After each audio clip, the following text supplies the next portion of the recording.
Come on by and have a bite at the Crossroad Diner, where your spirit goes when it might be time to change direction. Hey, everybody, welcome back. It's Thursday in the Crossroad Diner, and we're doing case studies today. And with me is Phyllis Levit. Phyllis is a psychotherapist, and she's a lot more than that, too. Phyllis, give us a little bit of a rundown on who you are now and where you're going. Yeah, I've been a psychotherapist for over 32 years now, and I'm mostly retired, focusing on writing. And in the process of my own journey, not just as a professional being a psychotherapist, but also being a client and working on my own issues and my own evolution, I ended up having some very profound spiritual experiences along the way that I've written about in 2 prior books. And right now I'm sort of bringing some of those threads together, but I'm writing a different book that's about bringing America to therapy, because I see that as part of actually our human evolution. Wonderful. Of getting all of ourselves on a road to deep psychological healing.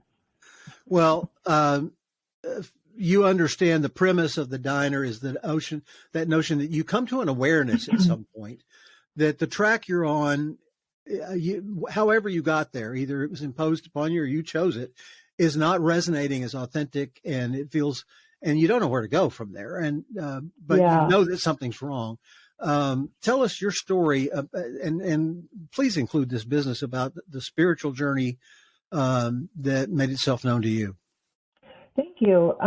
Well, I grew up I was born in 1947. I grew up in the 50s, in the aftermath of the Second World War, and my parents both went through the Depression. Yep. And they were also first generation children of immigrants.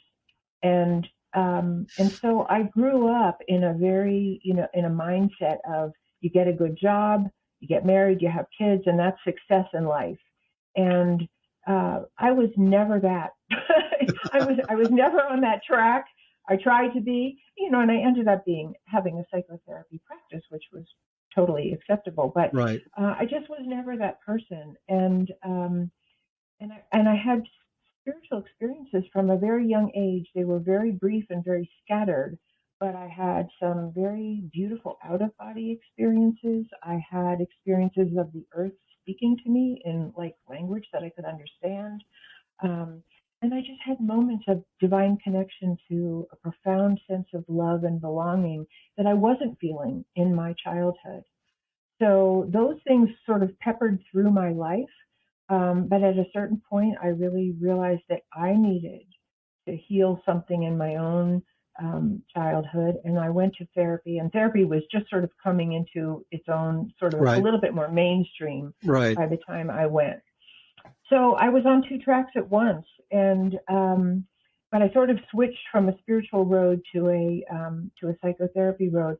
But let me just say here that part of what was difficult, and I think it is for many people, that when I really tuned into my essence and who I was, mm-hmm. I didn't feel acceptable to my family. Mm-hmm. And that was really hard because, we're sort of programmed to meet their expectations and be thought well of.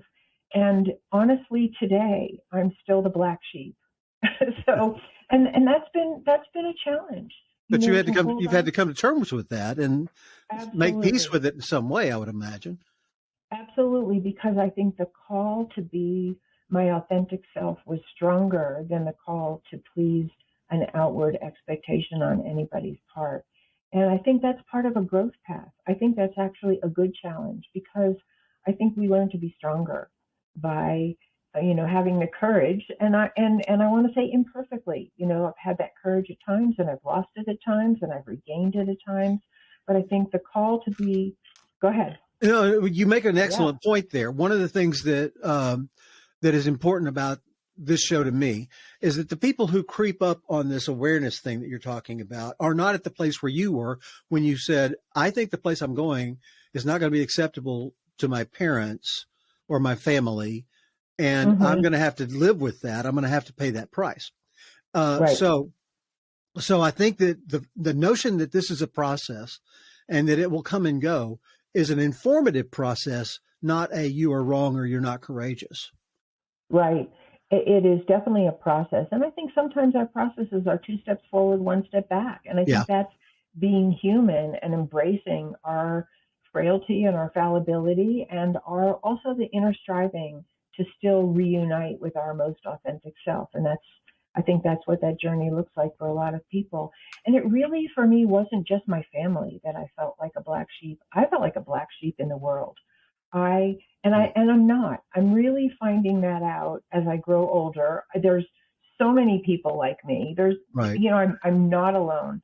But what happened for me was in the middle of my deepest sort of psychological work on healing my childhood, I began to hear a divine voice speaking to me very clearly in words about our soul's journey here on earth, about chakras, about meditation, about past lives, about soul parts, about, really specific information. And I was terrified as well as elated because Yeah. it was an amazing experience. But honestly thought, they're going to burn me at the stake. I'm a heretic. I'm not speaking anything that's in anybody's Bible. And it was really, really scary. And yet it was so profound and so innerly illuminating and filled with love that there was no denying it. And so that was the challenge. Yeah. I think one of the things well, even the Bible says they will know them by their love. It's more actions than doctrine. It's more who you are and how you interact with the world than what your mouth says you believe. Right. Absolutely. But the interesting thing to me about it is the clarity that you had about the message was not nebulous. It was not. No. It was clear. It was clear to you. Absolutely. For a moment, you've got your book is about America going to therapy. Right. And this is a much more spiritual kind of, if you walk into a therapist with this spiritual, are you going to get shut down? Are they going to direct you to more concrete things, or connect those ideas for me? Well, if you walk into me, you won't get shut down. We'll have to. Okay, so let me just tell everybody right now. At the end of this, we're going to in the show notes, we're going to tell you how to get in touch with Phyllis and how to all of her books, particularly this one about America Needs to Go to Therapy. Tell me the actual title. It's America in Therapy, and I have tentatively chosen the subtitle, which I think is going to stick: Hope and Healing for a Fractured Nation. And when does it go live? I don't know. So I'm in the working with an editor phase. So right. I will actually let you know when I know. Well, that it'll be live. Are you building a pre-launch list that people could get themselves on? Absolutely. And on my website, you can sign in and put your information, and you will be on a pre-launch. And it's pretty obvious on the homepage. Super. Of my website. Sure. But continue. You were taking us into that journey, and let's go a little deeper. Well, let me say the first 2 books that I wrote that are out, they're called A Light in the Darkness and Into the Fire. And they are about the beginning of that spiritual journey and some of the most profound original messages that I got. Mm-hmm. And I intend to go back to that. Where this book came from was really out of my own experience that I needed to heal on a psychological level as well as follow a spiritual path. And that's what brought me to therapy, and that's what brought me to being a therapist. And I think these worlds are trying to merge now. And I see myself as being a voice for part of that bridge. Because I think, for instance, I was in a number of spiritual groups when I was younger, and people were playing out their wounds with each other all over the place. And I saw that, and I saw in myself that part of my wanting to be loved by God was that I really wanted to be loved by other people. And I felt like I needed to not mix those 2 things together. And that's what brought me to therapy. And so I feel like we really need to heal the wounds that we have suffered at the hands of other people. And sometimes it's very dramatic: child abuse and neglect, or it might be social, it might be racial Yeah. discrimination, it might be poverty, it might be war. We are, human beings are suffering at the hands of other human beings. And I feel like this book was born out of a deep desire to bring that healing out of my office and offer what I've learned about that to the layman, to everybody, because you don't have to go to a therapist to heal. And it helps, and it really helps. But there are principles we can start to embody in our own lives about how we be and how we see each other. I work with a fellow named John Burnett. We do that on Mondays. We do coaching, and his phrase is, you got to fix how you be, and That's right. yeah, and so it's nice to have you resonating with that. I had a great question, and I got interested in it. I lost it, but I get that. I have well, that all the time. well, your message is so familiar. We all, almost everyone at some point or another, feels like they're different from everybody else, and that nobody knows that except them, and they got to maintain the illusion. And Right. it sounds to me, I know what I was going to say. Your awareness sounds a little bit like the Celestine prophecy and how that book kind of came to be, mixed with very practical, step by step, look in the mirror stuff. Yeah. Talk a little more about that. Just remind me of what theme from the Celestine prophecy you're referring to. Well, just the fact that it was an ancient wisdom that this person became aware of, that Right. that this information came into them without a physical medium that they discovered or whatnot. There was a Right. a yearning and a direction and a clear notion that organized some kind of messed up stuff, or I don't want to say messed up. I want to say disorganized, and gave it a form. Yeah, I think what I have learned in my own life, and I think this really applies to so many more people than people even imagine, is we're sort of in a play between the pressure to conform and express our own individual nature, our own gifts, our own longings, and we live in a society that's very high pressure about conformity. And I think that's the challenge that many people have taken on in this lifetime, and probably many lifetimes, to actually find their own authenticity within the pressure to look and be a certain way. And, I've experienced that. I think, most of the people that I associate have experienced that. And I think thousands and millions of people have experienced that without necessarily getting the support to do that. And so, what I have discovered and what I really urge people is, if you have a calling, go there. Just go there. Give that to yourself, because that ultimately is not only your path to your growth and development and your own fulfillment, it's also your contribution. Yeah. And we need everybody's contribution here in this country, on this earth. And, part of the many, many things that I'm writing about in the present book is how to honor that within, I think we've been very, very psychologically self-centered in this country. And that may be sort of appropriate in terms of our development of certain technologies and skills and structures. But our ultimate survival, I believe, depends on us really finding a balance and a harmonious, constructive balance, not just a resigned balance, between us being parts and the good of the whole. Right. And that I don't see happening yet in our country. Well, and I don't either. And I think that one of the key ideas is that you have got to realize that you're a part of that whole, that that the good for the whole is also good for you. And, and that anything that is not really good for you is probably somewhat injurious to the zeitgeist of all of us. 100%. 100%. And that's the basis of family therapy. Yeah. And that's the model I'm using to look at our country. Everything I've learned from being a therapist about the effects of the family on the individual and the individual on the family are an exact microcosm of the macrocosm of our country. And we can understand the dynamics of our country through that lens. And we can heal through that lens if we commit to it. The principles of healing are not esoteric.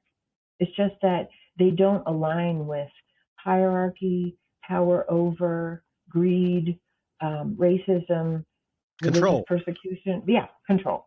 Exactly. Yeah. They don't align with that. Yeah. One of the things that I am fond of saying is that you are never happier in your life than when someone you love gets a win. And Absolutely. and So so true. and So true. and people look at me and they look crazy, and then I just say, who do you love? And what have you seen that you just were thrilled for them for? And have you Right. ever had topped that with yourself? It's just, we are made to be in communion, in society. That's right. That's right. And we are taught to be individuals and to be self-centered. Right. That natural tension needs some reconciliation and permission to That's right. to challenge. That's exactly right. I think you hit the nail on the head. And I think that's where we're going if we live long enough to get there. Right. I think the human race is in danger. I think our country is in danger of being taken over by what I call abuse dynamics. Many of the government, policies and leaders behave like abusers behave toward their family members. And really the deepest motivation of my book from one angle is to bring that to light so that we are educated, so that we know what's happening to us, but not even so much to point fingers, but as to say, let's align behind healing. We know how to bring healing to abusive families. Is it perfect? No. Do we always get there? No, but we could try. And we have so many resources from the field of what we understand about our psychological functioning and how to bring people together to talk in safety and really open up deep listening that we could use in our Congress. We could have a mediator in Congress actually guiding opposing parties to listen deeply. We've never needed that. Some politicians try to say that, I reach across the aisle, which to even structure that sentence, you've got to talk about division. You have to, it's presupposed opposition. But we do need moderation, and we need that to be supported as being the goal, not just an exception. Exactly. That's a paradigm shift. That's like the focus is on repair, not on who's winning the argument. And that is the underlying principle of all good therapy. And you really see that in family therapy. We don't meet with families to decide who's right and who's wrong. We try to heal what's been injured and bring people back to love and connection, because that's what's good for everybody. And I've said this over and over and over again.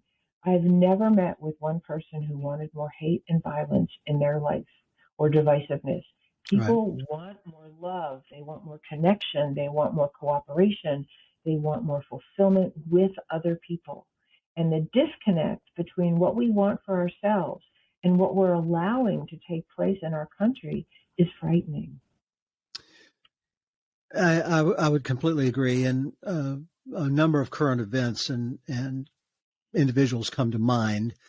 Where does this sense of competition, victory, and this notion of I can only be happy if I am in some way superior to you. Is that a sociopath? What is that? Where does that joy come from? Because it's not really joy. Well, this is how I would say it, and there's probably 100 answers to your question, so I'm not going to suppose that mine is the only one. Oh, no, yours is the only one. Okay. You're the authority today, so let's hear yours. But I'll say we're animals, and I think animals, intrinsically from the very beginning, had to compete to survive. So I think that's in us as an instinct, and it's not wrong. However, I think, if I was to make this really brief and concise, we have reached a place in human evolution where competition is only works for our benefit if it's held within a container of cooperation. Right. So cooperation means we're working for the good of the whole. I might compete with you to create a better medication for, a lethal Migraines. disease. Yeah, right. Yeah. But my goal is not to wipe you out. My goal is, I'm just spurred on by the competition to do it. Right. But my goal is that I heal people, not that I beat you. Yeah, And it's the iron sharpens iron notion. yeah. And I think we're at a place in human history, perhaps as never before, where if we don't get that competition needs to be within the structure and the heart of cooperation, that we're competing with each other to make better bonds to wipe ourselves out. So, this makes no sense. Before we started the show and I talked about the time limitations and the structures, and then after you came to after that, you have so much to offer. When you are working with that notion with people and families, can you summarize the kind of strategies you give them to remind them, or do you have to have agreement to begin with that is the goal? Well, people sometimes come to therapy reluctantly, but if Right. they're there's a part of them that wants something out of it. That's right. Sometimes that people need, and all of us need to be educated that the goal is not that you beat your wife at the argument or she beats you at the argument, but I think good therapy builds that into the process. Mm-hmm. Because one of the places where we start is, here are the guidelines for deep listening. What you want to learn, and most people we don't even get this in our education system. What you want to learn is how to listen to your partner or your child or whoever it is the way you want to be heard.